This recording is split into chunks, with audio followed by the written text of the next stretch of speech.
Shalom, all praises to Yahweh, Ba'ashem, El Shai, Ba'ashem, Al-Rakah, Kodash. Double honors unto the apostles and elders of Great Millstone rule well, and Shalom to the whole elect. It's Payal of the Gym, it's London Camp, and this is News and Prophecy and News. I have an article here from Zero Hedge, which the title reads, Academic Study Finds Big Tech Elites are in their own class, quote unquote, different to the rest of humanity. All right. So this what you'll find in this day and age that we're in, the last days, the end of the end, basically, all right, where the Lord is set to return at any moment, all right, true to the saying in the book, the Bible, all right, the gospel, where it says that he shall come as a thief in the night, all right, but he left signs that indicate when he's gonna appear, and guess what, those signs are speaking, all right. So in saying all of that, building upon this article, the tech, the big wigs of the tech world are basically at the forefront of this present day and age that we're living in terms of dealing with a pandemic, all right, the vid.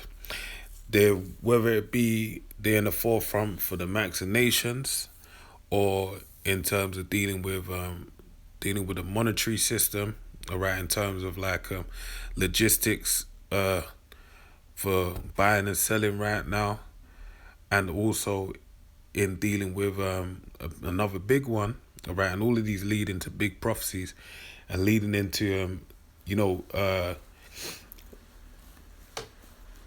filtering the data that's the information that's given to the people on their platforms, on the internet and whatnot. The tech bigwigs are basically at the head, the forefront, all right. Like as you can see here, Bill Gates. So I'm gonna read this article, all right, and it ties into the prophecy in Ezekiel 28, all right. So I'm gonna read through the article and then tie it all in at the end, and Lord willing, you be edified. So it says, academic study finds big tech elites are in their own class, different to the rest of humanity. All right, so basically,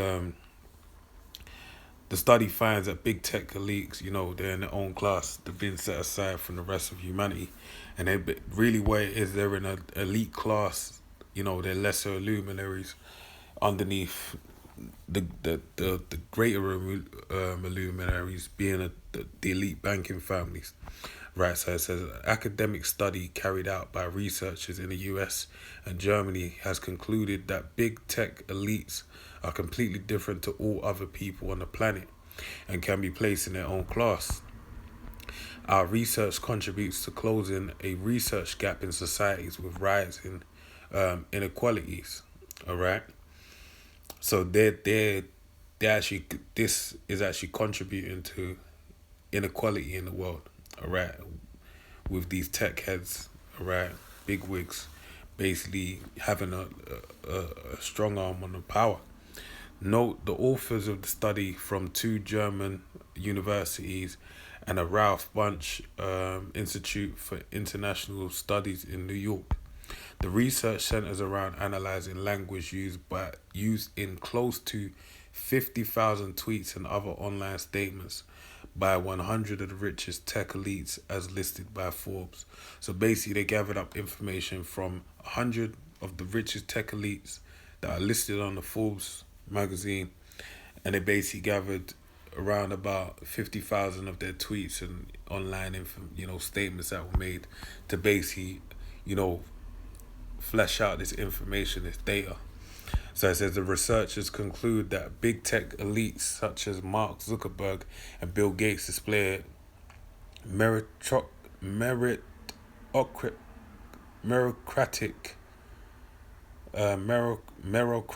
worldview, meaning they do not see wealth as a source of their influence or success, but rather believe that their innate abilities with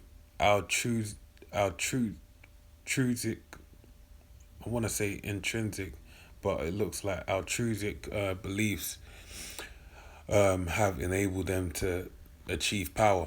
All right, so basically what they believe, the word there actually, the one I have difficulty pronouncing. Basically what they believe is this word. Meritocratic.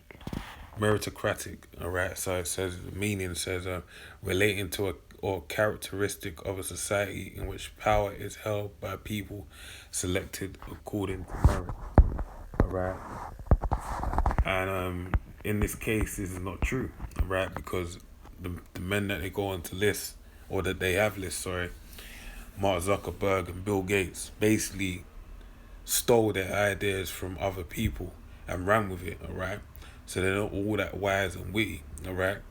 They just used other people's talents to their advantage, all right, and put them around them.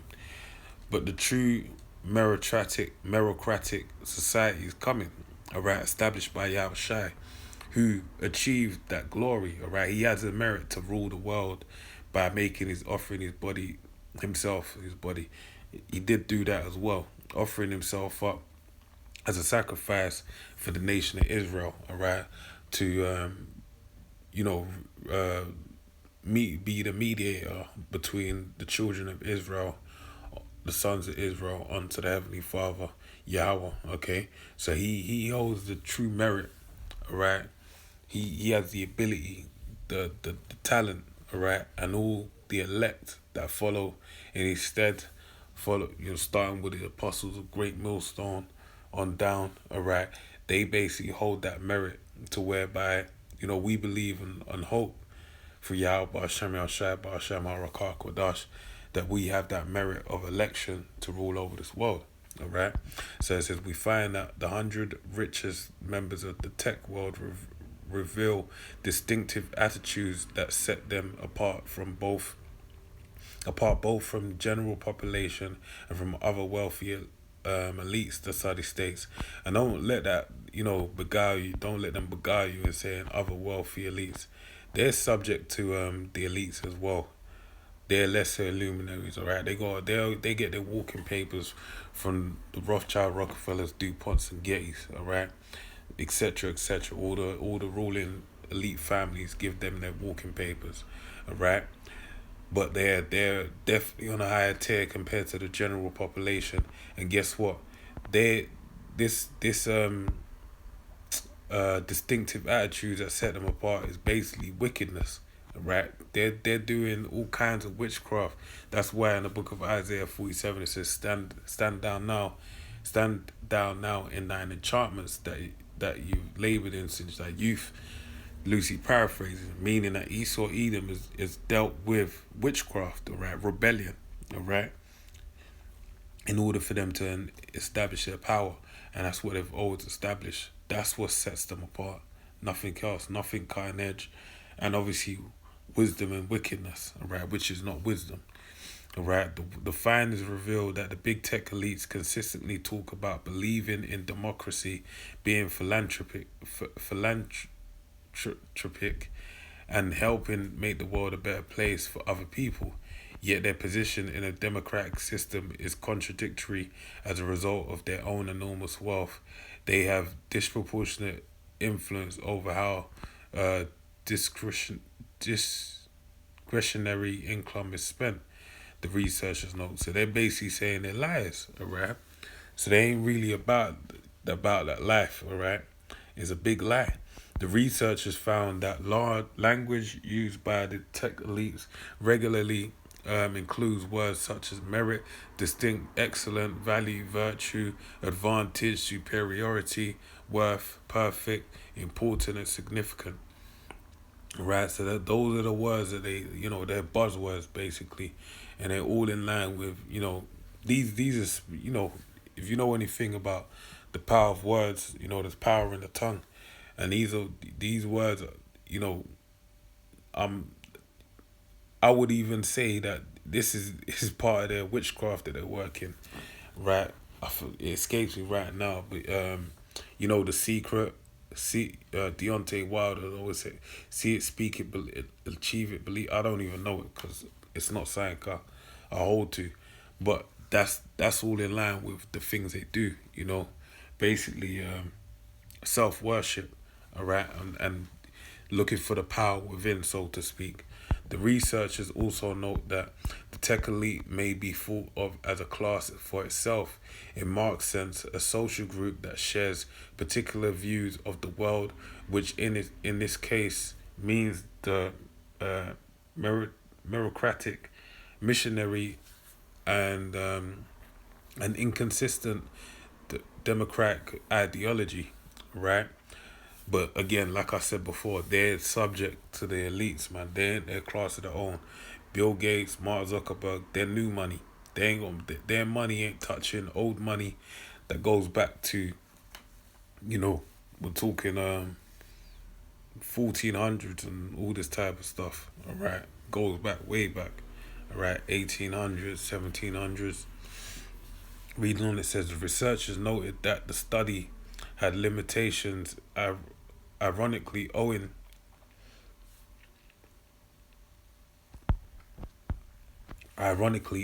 to the fact that they were not able to access language used by all the top 100 tech elites because Twitter is banned in China.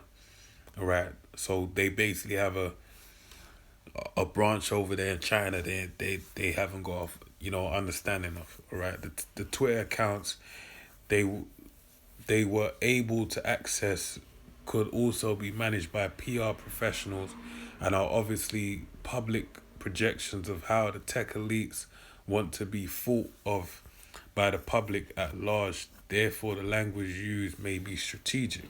Let me read that again because I was on autopilot, man. The Twitter accounts they were able to access could also be managed by PR professionals and are obviously public projections of how the tech elites so that that's that plausible deniability where basically they give them an out, all right, a way to exit. But if they all got PR professionals, all right, then there's something then it kind of works in favor to what's being said, that they set themselves as a class and they all think in the same mind to get a PR professional. So anyway, reading on it says, and obviously public projections of how the tech elites want to be thought of, see, by the public at large. Therefore, the language used may be strategic. That's the point. Nevertheless, the findings go some way to explaining why big tech elites are so inclined to censor and deplatform those who hold worldviews at odds with their own. Alright, so it shows you that they have an agenda. They, alright, you know they they're doing their own little thing. Alright, and it's really to establish power. Alright, it's to maintain their power that they have, the stronghold they have over the people. So now this all goes into the prophecy of that spoke of in the book of Ezekiel, 28th chapter. And it reads, it says, the word of the Lord came again unto me, saying, Ezekiel 28 and 1, verse 2 now, Son of man, say unto the prince of Tyrus, thus saith the Lord power, Yahweh, because thine heart is lifted up, alright? The heart is lifted up. Why? Because as it tells you in the book of Obadiah, the first chapter, the pride of thine heart has deceived thee. The heart talking about the mind, thou that dwellest in the cliffs of the rock. Right, the only people that dwell in the cliffs of the rock, in application to Obadiah, is Esau, Edom. All right, Mount Seir, and then even more, and then they loved it so much so that when they migrated away from there, they lived in the Caucasus Mountains, and that's why they've presently named themselves Caucasites. All right. So reading on it says, because thine heart is lifted up, and thou hast said, I am the Most High. I sit in the seat of the Most High in the midst of the seas, yet thou art a man, and not the Most High, Yahweh. Though thou set thine heart as the heart of the Most High, all right? Because even though you think you're like the Most High, you're just a man, all right? It says, behold, thou art wiser than Daniel. There is no secret they can hide from thee. Right? And that's why these tech companies right now, they have a backdoor on everyone's information, and they're utilizing it to form psychological makeups of people, and a profile of everyone, and to know everything about everyone and daily routines. They basically have now found a way to quote unquote play God. All right. So it says Ezekiel 28:3, behold, thou art wiser than Daniel. So yeah, they're wiser than Daniel. Daniel was a very wise man. His judgment was sharp. He broke down all those dreams, um, gave brought forth many prophecies. All right, to the point of sickness. All right. So it says, behold, thou art wiser than Daniel. But it's saying Esau is wiser than Daniel in this day and age. All right. There's no secret that they can hide from thee. All right. He knows everything. All right. The Most High has given it to him. All right. Verse 4. With thy wisdom and with thine understanding thou hast gotten the riches and has gotten gold and silver into thy treasures.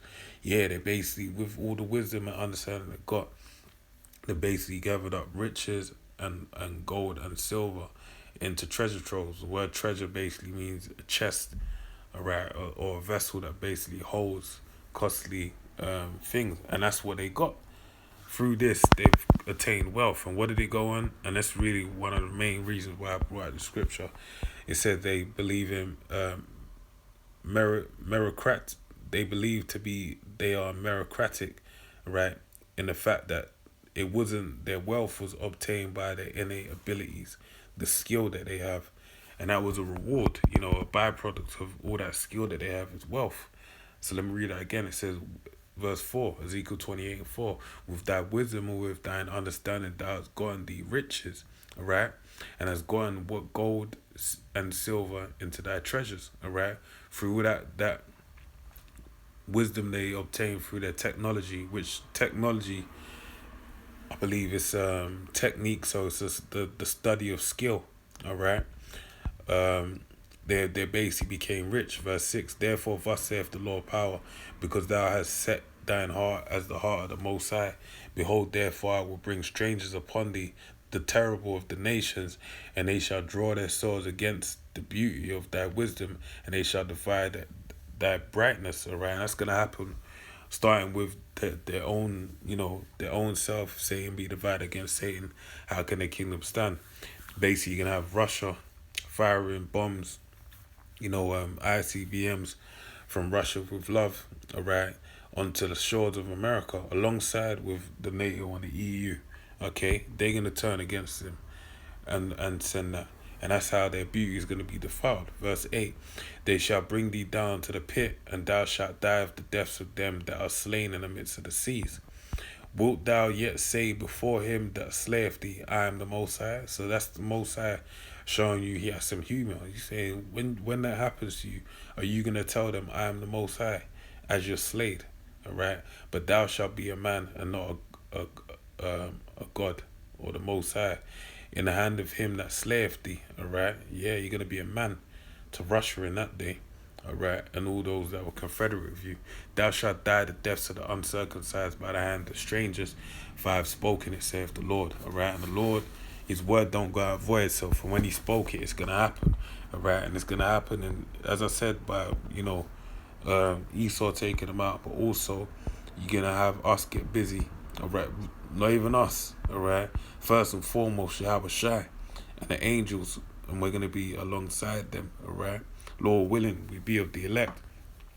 Daniel 4:17. This matter is by the decree of the watchers and by the demand of the word of the holy ones, to the intent that the living may know that the Most High ruleth in the kingdom of men. All right, and this is going to establish that the Most High is a true power. All right, and that Esau, as it was said in Ezekiel, that he's a man. All right, and he won't be able to. The Most High said, try and say you're God to the one that holds the sword against you, and giveth it to himself if he will, and setteth up over it the basis of men. That's all that's happened. All right, he just set Esau Edom. All right, he set you up as a basis of men to rule over the kingdom. All right, and that was just for his time, as it tells you, to every time, and there's a purpose every time, and a reason to, and a purpose every season. All right, or purpose every season and a reason to every time. I'm going to end with this. So it says, 2 Ezra 6 and 7, it says, then answered I and said, what shall be the parting and asunder of the times? Or when shall it be the end of the first and the beginning of it that followeth? And he said unto me, from Abraham unto Isaac and Jacob and Esau, where Salakia, Salak. And he said unto me, from Abraham unto Isaac, when Jacob and Esau were born of him, Jacob's hand held first the heel of Esau. For Esau is the end of the world, and Jacob is the beginning of it that followeth. Alright? So basically, Esau is the end of the world, and Jacob is the beginning of it that followeth. And that's the thing that Esau fails to realize. Yeah, you are wiser than Daniel.